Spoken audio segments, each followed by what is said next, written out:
Welcome to the podcast, guys. I'm excited to have a well-known, especially here in South Florida, fitness and golf trainer in the community, Carolina, on the podcast today. Carolina, how are you doing?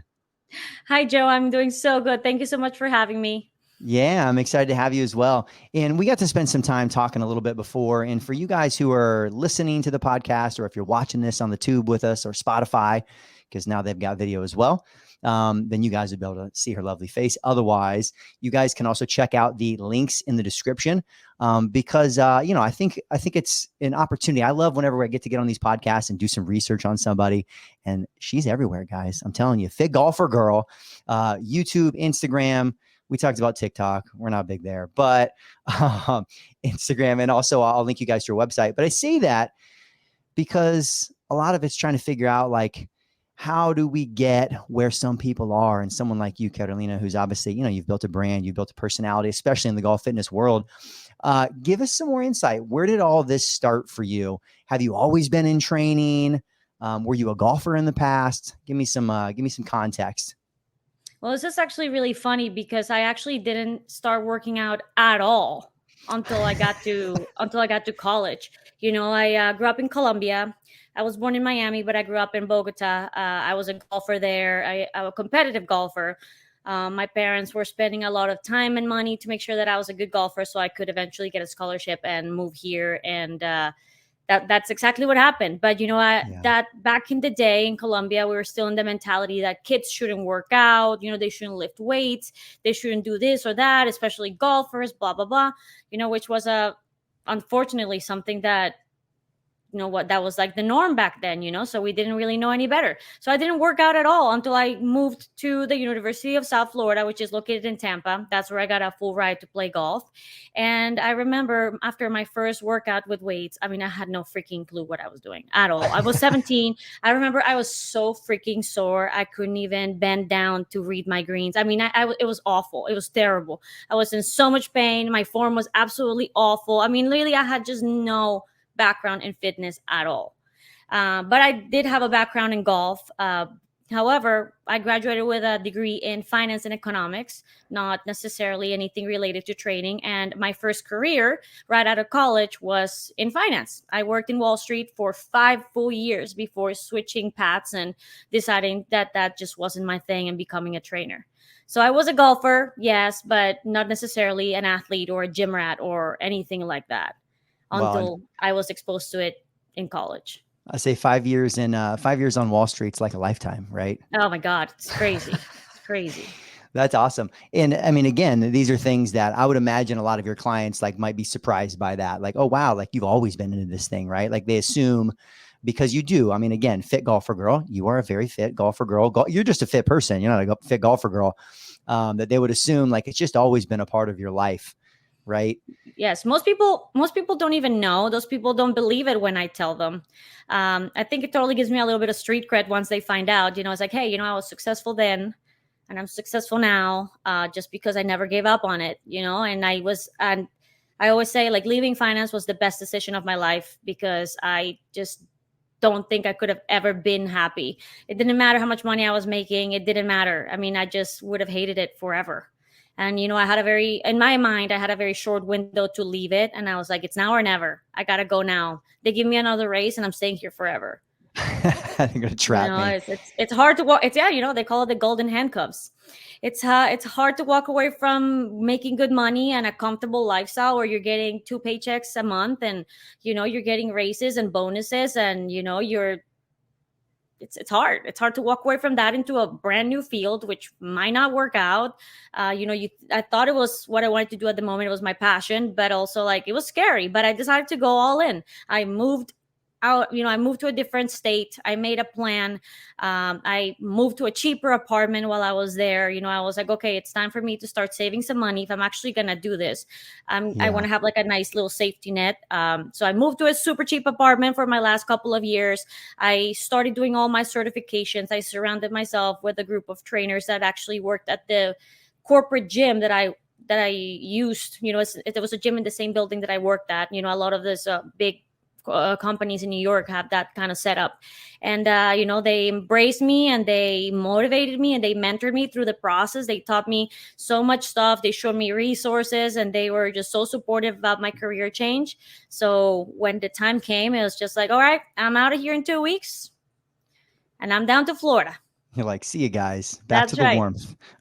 That's right.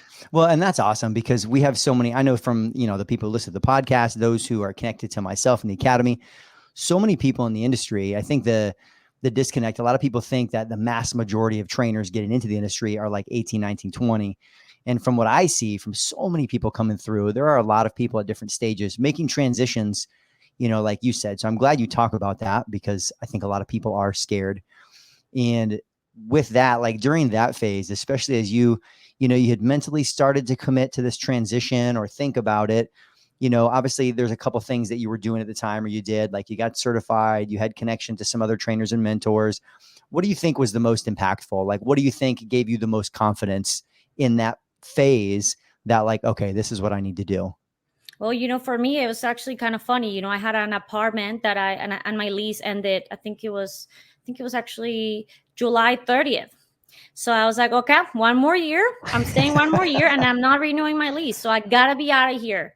I gotta give myself a year. I feel like if I wouldn't have had that strict deadline and I would have been able to just continue pushing it back and back and back, it would have been a lot harder. But I wasn't gonna renew my lease. So either I was gonna be homeless or I was gonna leave and I was gonna do it. So for me, that was key. I knew that at that stage of my career, I felt comfortable enough with fitness because I had done everything. I had fallen in love with fitness. Fitness became my escape when I was stuck at a desk for 12 hours a day.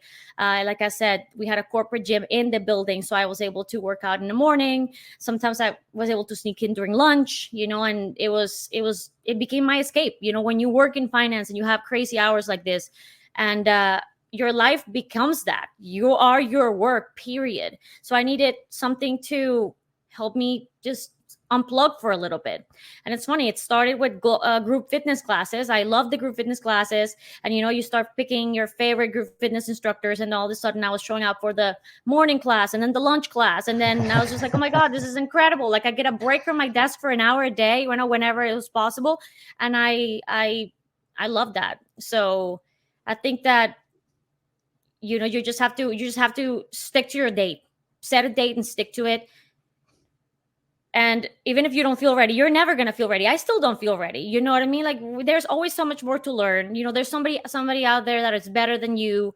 You just have to go out there and give it a shot and don't be afraid, and then just learn from your mistakes. And I learned from a lot of my own mistakes. At the time, my experience training was mostly with training myself, but I tried everything and I felt ready. I was like, oh my God, let's go. It's time. Now, and you know what? I think the funny thing is like that transition phase or people getting into the industry, oftentimes we have intelligence in one area of our life, right? Like you understand from your own fitness journey, like, okay, wow, Yes. well, either A, if I have a deadline or if I have this structure, like I can do it here. And then, trying to translate that same intelligence into other areas, right? Knowing that like, all right, maybe I need things like a deadline because I'll be I'll figure out a way to make it happen, right? Burn the boats. If you're, a Tony Robbins fan, give yourself no choice. So I think that's awesome. That's super cool. And then as you, when you made your transition too, I know you now, mostly we've been connected through clients in the area, knowing your reputation as a great golf trainer as well, right? Bridging the gap between fitness and technique and everything that goes into it, especially for the non-golfers like me. But, from what we were talking about before, you didn't dive right into that niche, right? No. So my plan was very specific. I wanted to do senior fitness and move to Florida. I didn't love the winter. I grew up in Colombia. We don't have seasons. And I was kind of sick of it. I was like, oh, this is annoying, and I was also trying to figure out the logistics of becoming a trainer in New York. At the time I lived in Jersey City. And as you know, trainers have very early mornings and late nights. And I was trying to figure out if I could make it work with living in Jersey City and having a training job in New York with the public transportation situation. And I was just like, this is going to be really, really hard. So I feel like I might as well just go somewhere that's warm. And I was like, well, and then what kind of fitness is there in Florida? I was like, that's where everybody goes to retire. So I decided that I was gonna start senior fitness. I was gonna become a senior fitness trainer. I didn't, you always hear people or new trainers. Everybody wants to train like the young people. Everybody wants to train the athletes. Everybody wants to train, the booty builders and everything. But for me, I was like, you know what? I'm going a different route. I want to train seniors, and I have a very different idea of what training seniors would be like until I started training seniors. For some reason, I thought it was going to be just kind of like, I don't know, a little sad, a little depressing. But then I came down to Florida and I realized that these people are living their best life. They're out there playing golf. They're out there having fun, going out every night, just really living it up. So I just fit right in. I loved it. I loved it. I love being surrounded by so many successful retired people that are just at this stage in their life where they're just having fun and they want to feel good and they don't want to hurt and they want to play golf and they want to be able to pick up their grandkids. And I love that, so senior fitness was my first thing. That's cool. And I think you're right. I think a lot of people, I mean, I can even relate. I know whenever I first got into training, there was still an element of like, oh, I don't want to hurt them, right? Like I felt like, I'm a barbell guy. I'm a Yeah. bodybuilder. I'm all these things. So kudos to you for being smarter than the rest of us and going into that. But yeah, there's so much fun to work with, right? I mean, there's just Oh, a different type of reward from helping people in that phase of life. it's amazing. I mean, it's now that you mentioned that, I guess I've been doing it for so long that that thought doesn't really cross my mind anymore. It's like I don't want to hurt them. No, you follow the process. You just take a look at their bodies and how they function. You follow the process, and you don't have to worry about that. Start slow. And for people like that, it is really important to kind of like take a look at their mentality. How are they feeling about the workouts? Are they having a good time? Are they too sore? Is it not working out? So it's like you have to kind of like adjust your programming based on the person and their personality. And it's if you just follow the process, you're not going to hurt their bodies. I mean, I always say, like, when you are exercising or doing any physical activity, injuries are almost inevitable, but you can really just reduce the probability of them happening if you just follow the process. Yeah, I like that. And I think that's like maybe a gap. Maybe you can, give me your take on it too. I feel like even with I mean, and I went the route, I did exercise science, physiology, whatever, all the research stuff, but then all the certifications, you learn about programming, you learn about training in some elements, right? You're at least introduced to it, but it's oftentimes spoken about in more short-term periods, right? Mesocycles, macrocycles, someone's got this event or they've got this wedding or they've got this thing. And I find that to be, whenever I first started training people who were, especially like over 60, wanted to just feel good and come in and train when do the things they wanted to do in life. They didn't really have an end date, right? And it's a different mentality from a training standpoint too, where there's not like one goal, right? I mean, there's goals, but like training is also the goal, like being able to train forever. So I found that to be also kind of an adjustment when I started working with more clientele in that age group. That's actually a very good point. I didn't really think about that, but the majority of my senior fitness clients are just working out with me because they need the motivation to work out. They don't really have a deadline or anything they're looking forward to in particular. They just want to stay strong and, be able to just continue to live their best life until, like the longest they possibly can. And they are, like for them, it's like they're doing the things they love, the golfing, the grandkids, all that stuff. It's important. And like I said, that doesn't have a deadline. I never really thought about that, but you're absolutely right. But if you think about it too, from a business perspective, that is actually the ideal client. There is no ending to your training. Like you are going to be a team forever. It's if things go well, you're going to be a team until they die, which is kind of crazy to think. But I mean, that's kind of like how I feel about a lot of my clients. It's like we've created a connection and we've been working on motivating them and we've getting stronger and all that stuff. And it's like, we're a team now. Like you're stuck with me. Hey, I love that. Yeah. And I think that maybe like you too, like the elements of transformation and like physique shows, like, whenever I was training, I trained very much that way, but I was never strict enough on my diet to ever want to do anything like Oh that. my God. Same. But even client wise, like I never really got into like these, and some people do, and some people do well in some aspects, like these short-term transformations, and there's these amazing photos. But like you said, you've got clients in and out all the time. Then, like, are they really going to stay past those 12 weeks? Hmm. Yeah, I never. There was something about that that never clicked with me, and I'm glad it didn't, because I'm like you. It's like, if this is going to work out, I want it to be a long-term relationship. Yep. Definitely better for training, better for them too. Yeah, you're absolutely right. And also, just so you know, you're not the only one. I also trained myself like a bodybuilder for a really long time. I just couldn't stop eating, so it never looked like one. But but it worked out. It worked out because it got me here, and I remember this is I mean, a little bit of a confession. When I was in Ooh, my I like early it. stages of training, I remember being like, well, if I'm gonna go that route, there's always going to be a hotter trainer. There's always going to be a younger trainer. There's going to be there's always going to be somebody behind me that's going to be better at it than me, and it's going to look better than me. And I don't necessarily want to be there. So either you have to establish yourself as an expert in any industry or any area of fitness that you're in, or you're always going to be kind of like at the mercy of who's coming behind you. And that's one of the reasons that I started Fit Golfer Girl.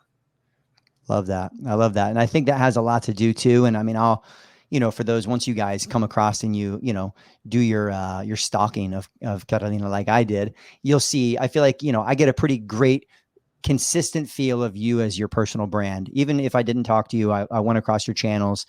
There's a professional element to it, right? You're educated on what you do. You come across professional. And to your point too, I mean, especially in the internet world, it's very easy, and probably even more so for maybe, females, males, otherwise, like you balance this line, like attractive to like naked on social media, right? Yeah, And maintaining that professional piece, because like you said, I mean, at some point in time, like I'm going to take care of my body as long as I can, but it's not going to look the same as it did 10 years ago. I already know, you know? Um, exactly.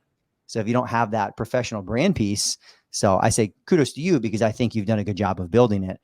But not everybody has that insight. They're like, oh, like I can't have my body be the only part of my brand, or things are Yes. going to change. That's true. And it also kind of like depends on what population you're going after. Like younger people that have a wedding or a deadline or want to look good or want, for like a shorter period, they're going to look at what you look like, not necessarily what you look like, but they're going to look at the package that you have in front of you right now. But if you're looking at a population like seniors or golfers, they're more interested in performance and just being able to do the things they love. So the way that you look isn't necessarily like your business card. And I'm not necessarily saying that that is important. I think that there's, trainers of all shapes and sizes that are extremely knowledgeable in all areas of fitness, bodybuilding. It doesn't matter. I have met disabled trainers that are just trailblazing through the industry, and I just found that so admirable, like it's just incredible. So I'm not saying that your body's like your only business card, but also just remember that like what kind of career you want to embark on, and what is going to be your personal brand, because this can't always be it. Yeah, yeah. And I think that's the interesting piece though, too. We even talk about it with students when they're going through the course, is that, like you said, there are definitely, and I think in a great way, like there are many shapes and sizes of trainers, because there's many shapes and sizes of clients, and they're going to relate to people differently. But Exactly. on the flip of that too, like there is like a connection to that, no doubt.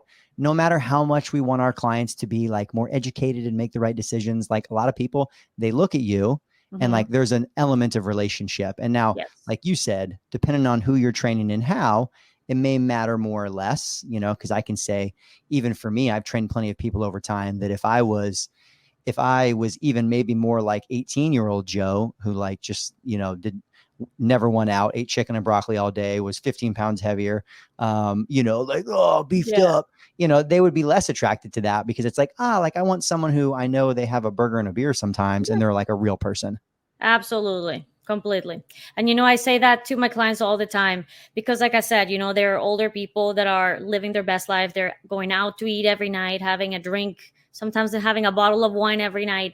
And I'm like, hey, listen, like, I know are the things that you get enjoyment out of. And I don't ever want you to stop doing those things. We just need to find a place where we can find a balance between the things that you love and you having fun and you drinking and you eating as much as you want, but also you being able to maintain a healthy weight and being able to carry your grandkids and kneel down and get off the ground with no problem and, do the things that you love. So for me, it's about balance. And I find that, I felt that that's something I didn't really necessarily knew when I was younger. And I was like, yeah, I just want to like lift super heavy and have the biggest butt in town, and hip thrust 3 billion pounds and just be jacked, So I get it. I think, I think it's actually beautiful to see our evolution from a training perspective. A lot of us start there. A lot of us just fall in love with the chasing a physique and the routine and the consistency and the process of gaining muscle and starting to see results in the mirror, and eventually it starts to shift into something different,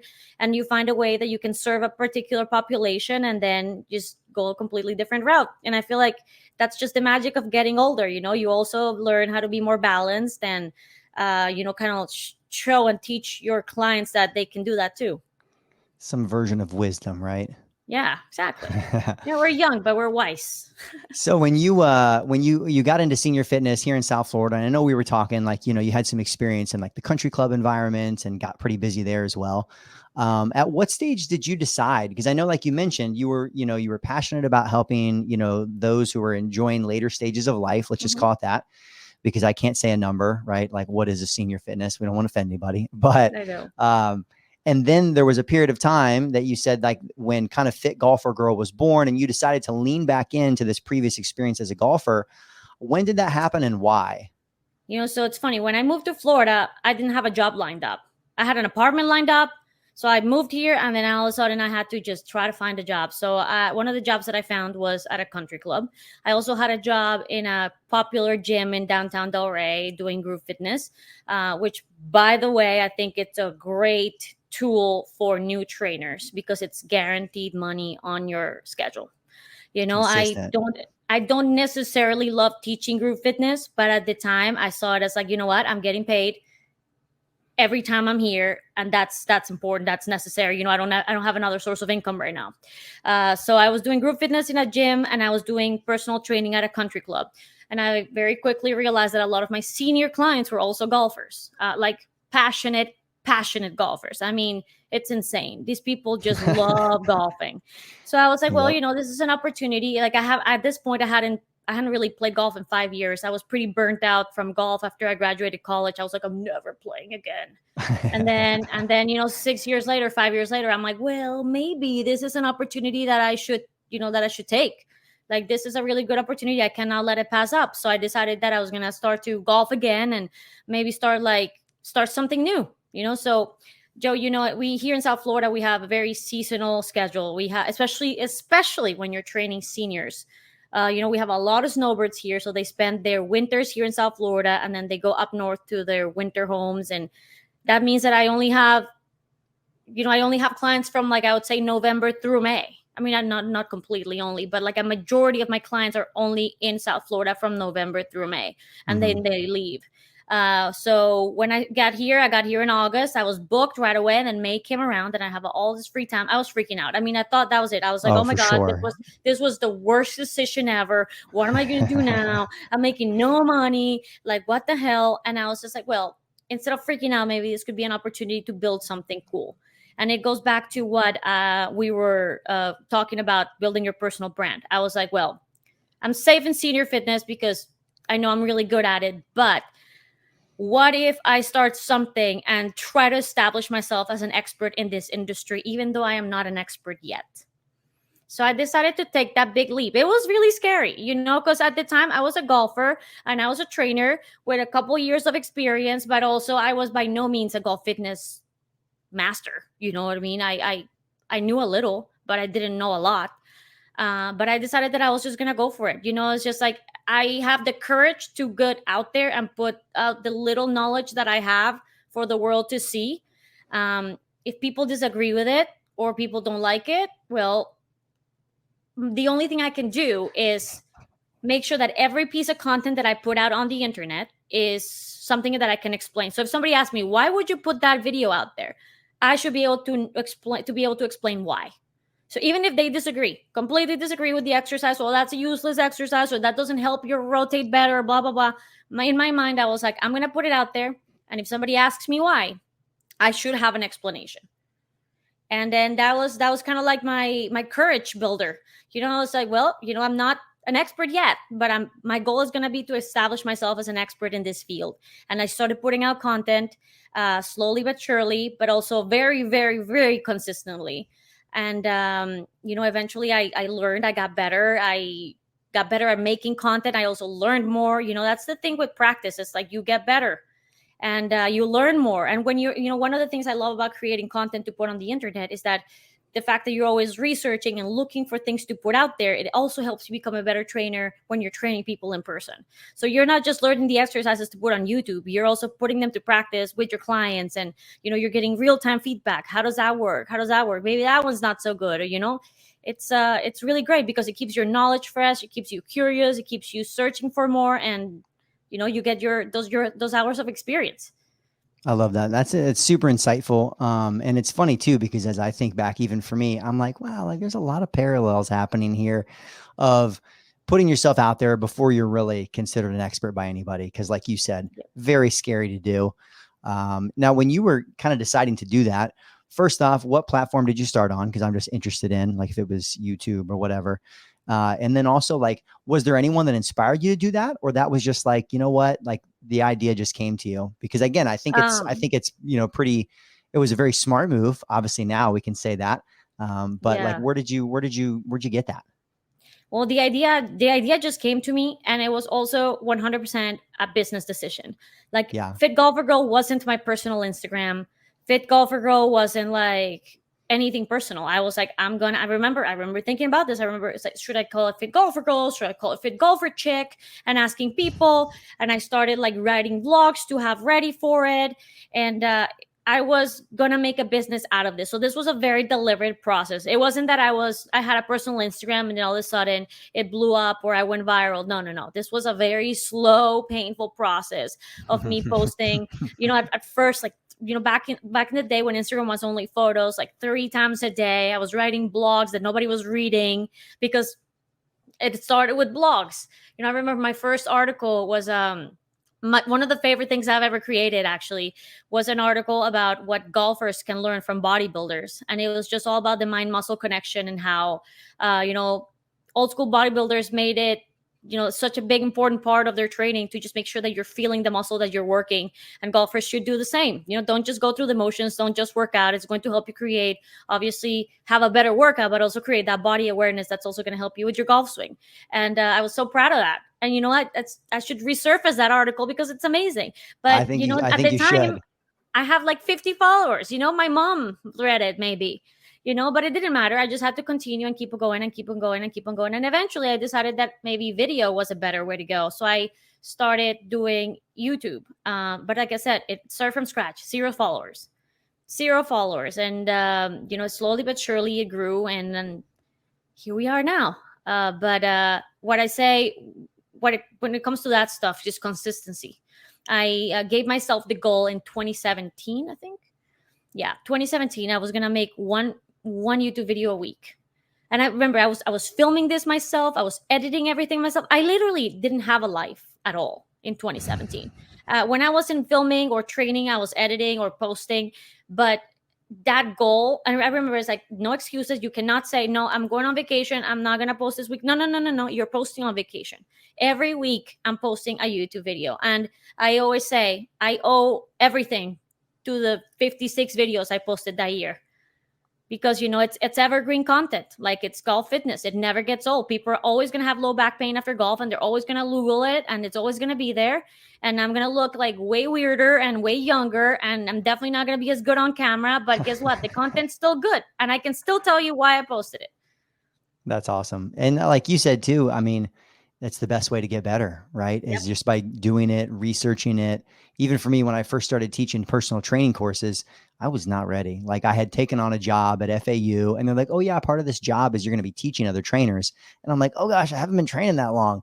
But like, wow, like you said, talk about how much better it makes you to have to do that and then to put yourself out there and do those things. That's super cool. And like you said, kind of scary, but the consistency piece, because tell me, how long did it take now as people look you up and see some of the things, even if they YouTube your name and the other channels that you're on, how long did it take you before others, I say others, started to notice, meaning that like now you're involved in like the golf channel, correct? Mm-hmm. Yeah. I mean, Yes. Yeah. you're involved in the golf world in a lot of different ways. How long did it take you of doing this thing where it felt like no one was watching for something to happen?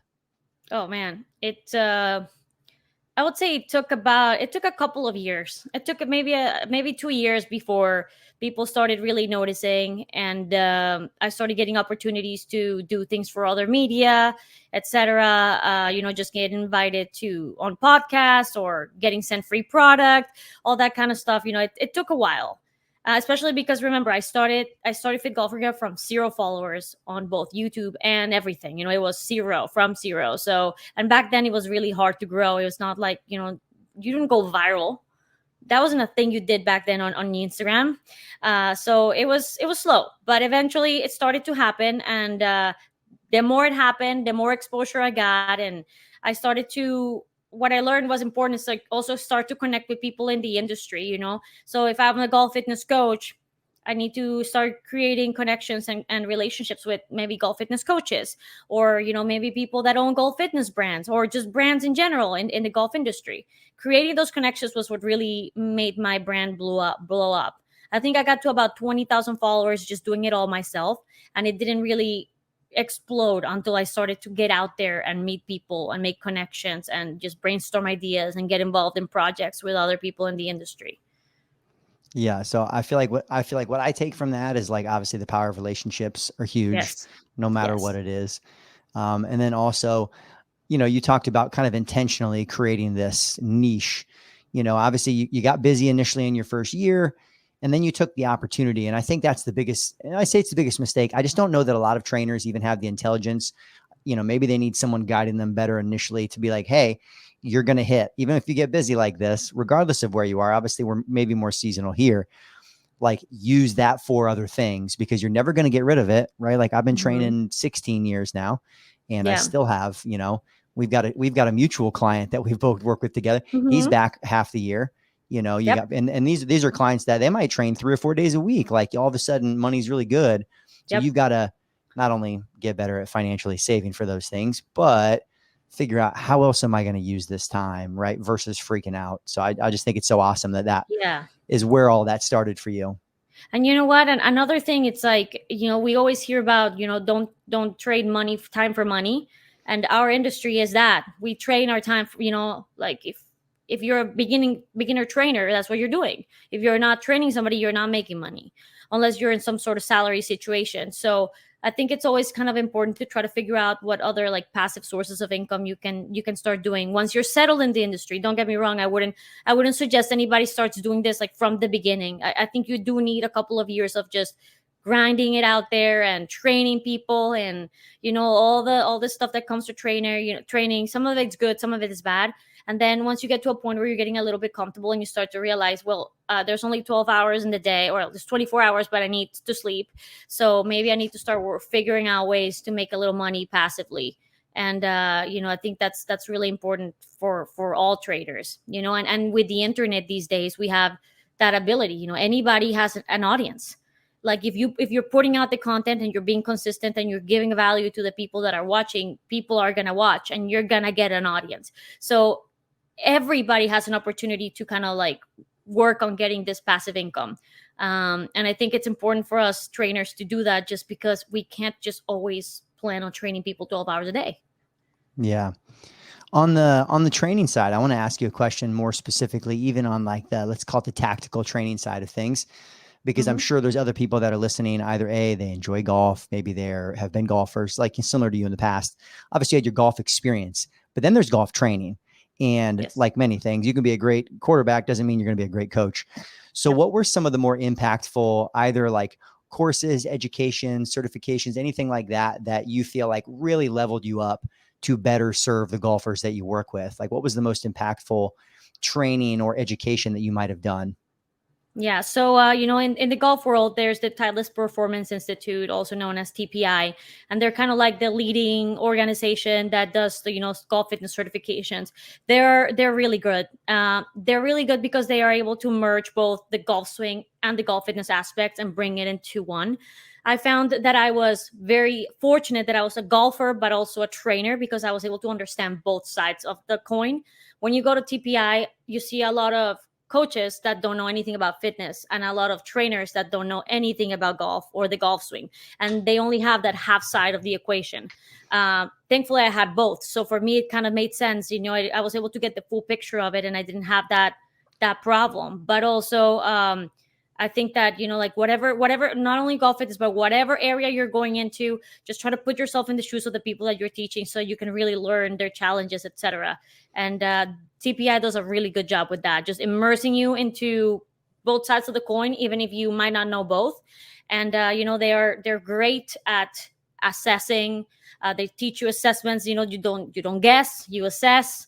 They're great at making sure that you're utilizing your time with your clients correctly on the right things, on the things that work. And I think that's key. You know what I mean? You don't want to just be picking exercises out of your random hat. You want to make sure that you're creating programs that make sense, because part of, despite our luck in creating relationships with our clients, if they're not getting results, they're not going to stick with us. It is Yeah. what it is. If they're not feeling better, or they don't feel like they're getting stronger, or they're not hitting the ball a little further, or their lower back doesn't hurt as much, then they're going to go find someone else. It doesn't matter how much they love us. We're providing a service, and if we're not giving results, it's not going to work.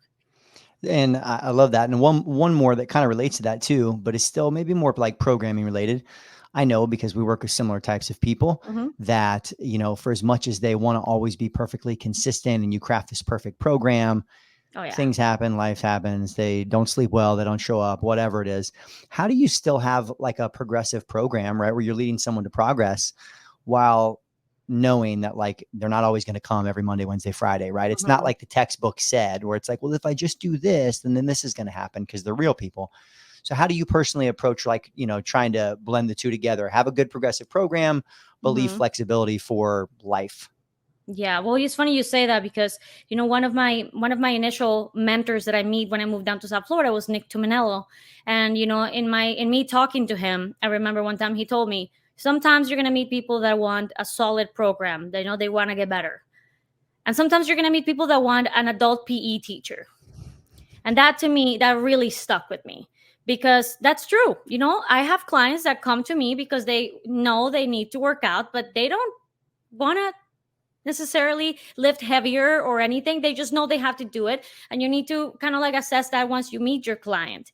So it definitely depends on the client to begin with, but also what I try to do. And also because our clientele really loves doing different things every time. And, as trainers, we understand that that's not really how it works. It's not really how you maximize results, but I try to do it this way. I pick certain lifts that are like those are my progressive overload lifts that I do at the beginning of the session every time.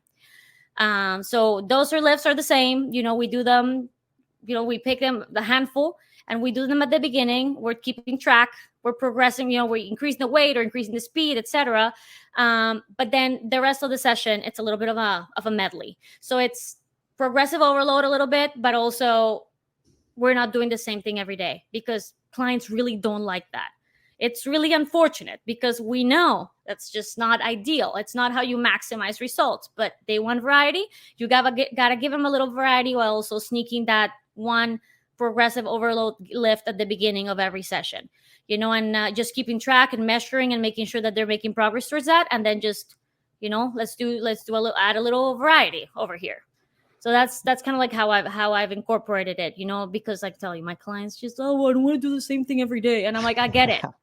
You're like, it was a week ago since we did this. Okay. I know, Just so I you know, know. I know, No, and that's great. and I think that's a challenge that all trainers have. Don't you have the same challenge? Like people just like, I don't want to do the same thing every day. Yeah. And I think it goes two ways too. I think plenty of trainers also, even if they don't hear that from their client, they're like the trainer's thinking it like, oh gosh, we did the same workout last week. And like, you and I know, right. There is an element like you have to have consistency for progressive overload, Yes. but the room for variety. And so I think what you're talking about, I mean, the funny thing is this is how you're talking about coaching and programming, regardless of golf or not golf. You know, some of my clients are like your avid golfers, love it. Many just recreational athletes of whatever kind. And it's this exact same way that I program. And the more coaches that I talk to that have been doing it a decade or more, they're all doing the same thing. Yeah. Right. I think, and I wish I knew that as a new coach, as a new trainer, I thought it was so complicated. I'm like, man, all these variables, these things. And obviously maybe that's just part of learning everything too. But consistently from this podcast, from the coaches in the last couple of years, you know, even for me, like buying into people's programs, because I want to know, like, what are these elite coaches doing? And I'm like, oh, okay, they're doing the same thing as me. Yep. So, you know, pick an area of the programming that you can stick to consistently and progressively overload. And then for the other part of the session, give your trainer a little variety. Obviously, you know, keep track of weights, keep track of the variables, but also, you know, just you have to like find a middle. Just because, you know, when you're not working with professional athletes that don't necessarily understand that, they like their variety. It is what it is.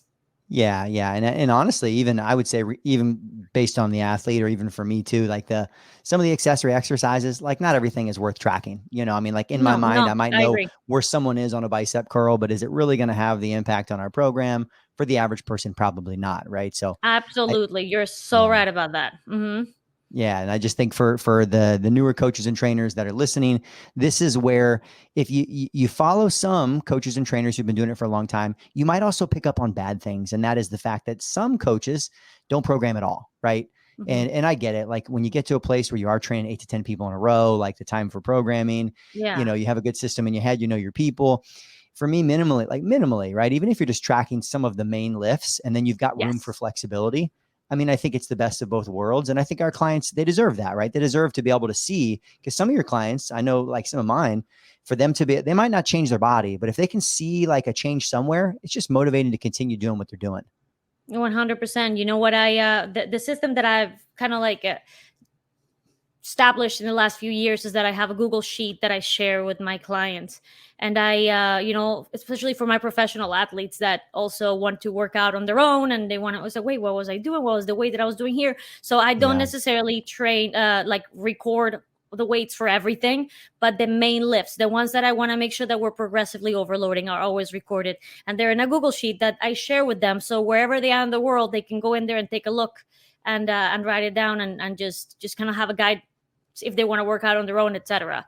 But the Google sheet has really worked for me. And like I said, you know, out of like, let's say, I don't know, 6 exercises we might do in a session, I might record 3, you know, and the rest is just, you know, the Yeah. medley. Yeah. And I think even like the process that you're talking about is like, you want to do something that's easy for you and for your clients. And there's just Yes. so many in a great way. There's so many softwares out there. I've used so many different ones, you know, things like Train Heroic, everything else. And Yeah. I often get those questions from new trainers like, oh, which one should I start using? And sometimes it's like, you might spend so much time doing that. And is it really going to add to what you do? And is it going to be user friendly for your client? Maybe if you're doing online training. But yeah, even I'm with you. Like, you know, for some clients, they're iPhone users. We have a shared Love note. that. And The it share mostly because note. for them, it's so easy for them because then they're like, all right, cool. I can do this in my hotel room or I can do this wherever. So I think keep that in Totally. mind. Like what's simple for people. Yep. That's true. I love that. So I want to switch gears back to your clients for a second, and, you know, kind of like let's call it like my last main question, because I think this is such a cool element of the types of clients that you train, because I know I've experienced it, is tell me about like, what are some of the either like biggest lessons or even like areas of life mentorship that you've gotten from your clients? Because I know before we were actually jumping on the recording, you were talking about, you know, again, you got these people that have been successful in so many other areas of life and you're getting to spend time with them. So give me some insight or maybe some examples of those things, like that kind of really hidden benefit of working with this slightly older population who just has so much life under their belt. Yeah, well, you know, it's funny. I was actually thinking about this the other day. Um, one of the biggest lessons that I've learned from my very successful older clients is that life takes a lot of twists and turns. So I always like to, you know, in the middle of training, you know, I like to create that personal relationship. I like to ask questions. How are the grandkids? Blah, blah, blah. You know, a lot of them end up telling me their life story. And what I've learned from listening to the life stories of these very successful, wealthy people is that their lives were not a linear, straight thing. they started in this direction, and then all of a sudden something happened and they had to go the other way, and then that failed too, and then they had to go the other way, and then they continue with that for a decade, and then that fell through, and then eventually they found that one thing that works. And to me, that's just really, really valuable, because I feel like we're always just kind of like, am I successful? Like, am I in the right path? It's like, Am I am I doing the doing right everything thing? I can? Is this gonna be the last thing that I do? Are other doors gonna open? And I think that from my clients, I've learned that you never know what's gonna happen, but most likely there's gonna be a lot of twists and turns in the road, and all you can do is just keep going. Like, go with the flow. If you see an opportunity, take it. There's opportunities that you're going to see that you're going to have to say no to, because you can't do everything. But there's going to be a lot of twists and turns, and eventually you can still be very, very successful, even if you don't currently feel like you're in that path. Or if you, and the same, if you feel like you are a successful person or a successful trainer, and you feel like you're going in the right direction, things could take a turn at any moment. You never know. Like, the only constant is change. And we have to be used to that. You have to be able to, like, roll with the punches, and whatever turn comes next, just put our best face forward and keep going, and just know that you can still very, very, very successful, even if this is not the place where you're going to end up. I love that. Well, I can tell even just from our short conversation that your clients are extremely lucky to have you No, in their lives. And I mean, honestly, the industry at large too. I think you really serve an awesome example. I mean, especially in regards to just more and more females taking bigger roles in the industry, like leading the way, showing what's possible. Because I know for me along the way throughout educators in the industry, it's like I see far more women getting into training, golf related or not. And I think it's an awesome thing. But again, I know there's challenges along the way that come with that as well. Yeah. And you know what? I think that regardless of your gender, regardless of anything, it all comes down to just creating a personal relationship with your clients. Like, like I said, I train a lot of older people that, are all out there all alone. Their kids live far away. Their husbands are dead. And, I am such a big part of their life. And what we do together is such a big part of their life. And what they do with me is such a big part of my life. I become a huge part of their life, but it also goes the other way. They are a huge part of my routine. When they're on vacation, I'm like, oh my God, what am I going to do without them? I So it's miss the you. same way. Exactly. Like, you create all these great personal relationships, and obviously you still got to be a professional. You still have to be able to deliver, the results that these people want of you, but also, just be a positive influence, and be a friend, and, just be a motivational person in their life. And that's really what we're here for. At the end of the day, all the technicalities of training, obviously that's important. But, I think that the attitude that we show up to, every session, it's that matters more. And I think that's really key for new trainers. It's like, you might not know everything yet, or you might still be new, and you might have a lot to learn. But if you show up with a good attitude, and you're always ready to learn, and you're really, trying to provide value to your clients, then you're going to succeed, and things are just going to get better as you get more experience. Like, just be patient. Don't give up. Be patient, and just try your best, and be good to them. Be good to them. I love that. Yeah. Well, first off, I really appreciate you giving us some time to kind of share your story and talk through some of that stuff. And I hope for you guys that you're listening, that you take advantage of the opportunity to connect with Carolina on the different platforms that she's on. Where are you most active? You're most active on Instagram, right? Mostly on Instagram. I am at Fit Golfer Girl, but you can find me basically everywhere. My YouTube channel, I have over 300 golf fitness videos. Still posting weekly.